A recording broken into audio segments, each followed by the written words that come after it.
Gold trusted gold buyers మీరు తాకట్టు పెట్టిన బంగారాన్ని విడిపించి ఈ రోజు ఉన్న మార్కెట్ ధరకు కొనబడను.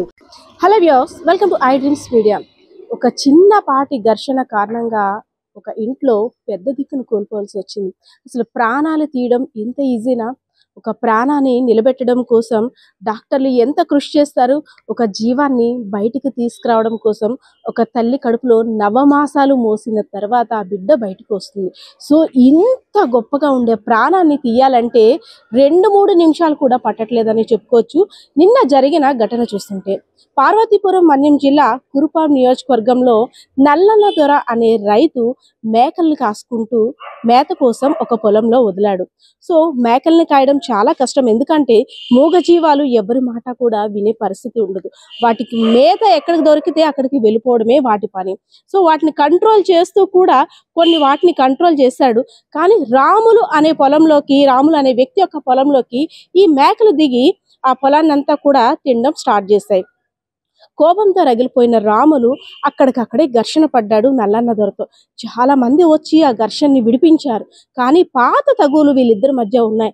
ఎలాగైనా ఉద్రిక్తమైన కోపంతో రగిలిపోయి నల్లన్న దొరని రాములు అక్కడున్న కర్రతో తల మీద గట్టిగా బాత్తు 4-5 దెబ్బలు వేశాడు. సో వెంటనే నల్లన్న దొర అపస్మారక స్థితిలోకి వెళ్ళిపోయాడు. సో ఇంకేముంది, హాస్పిటల్కి తీసుకువెళ్ళేసరికి ప్రాణాలు కూడా పోయాయని డాక్టర్లు అయితే చెప్పారు. ఈ ఘటన చూసిన తర్వాత ఏమనిపిస్తుంది అంటే, మూగజీవాలు చేసిన పనికి అంత పెద్ద ప్రాణం బలైపోవాల్సి వచ్చిందా? కోపాన్ని కూడా కంట్రోల్ చేసుకోలేని మనుషుల మధ్య ఉన్నామా? అసలు ఏమవుతున్నాయి ఎమోషన్స్, ఏమవుతుంది మనిషికి? రాను ఎందుకు ఇంత క్రూయల్గా బిహేవ్ చేస్తున్నాడు? పాత ఘర్షణలు ఉంటే ఒక పెద్ద మనుషుల ద్వారానో లేదంటే ఇంకే పోలీస్ స్టేషన్ ద్వారానో సమస్యని సద్దుమణిగిపోవచ్చు. కానీ అలా కాకుండా మేకలు పొలంలో మేసాయని చెప్పేసి అదొక చిన్న కారణంతో పాత కక్షల్ని మనసులో పెట్టుకొని ఒక నిండు ప్రాణాన్ని బలికున్నాడంటే ఆ నిందితుడిని ఏమనాలో కూడా ఇప్పుడు ప్రస్తుతం ఎవరికి అర్థం కాని పరిస్థితి. కుటుంబ సభ్యులైతే మాత్రం ఆ యొక్క నల్లన్న దొర ఎవరైతే ఉన్నారో కాస్త ప్రాణం ఉంటుందేమో అని సైకిల్ మీద కురుపం ఆసుపత్రికి అయితే తీసుకెళ్లారు.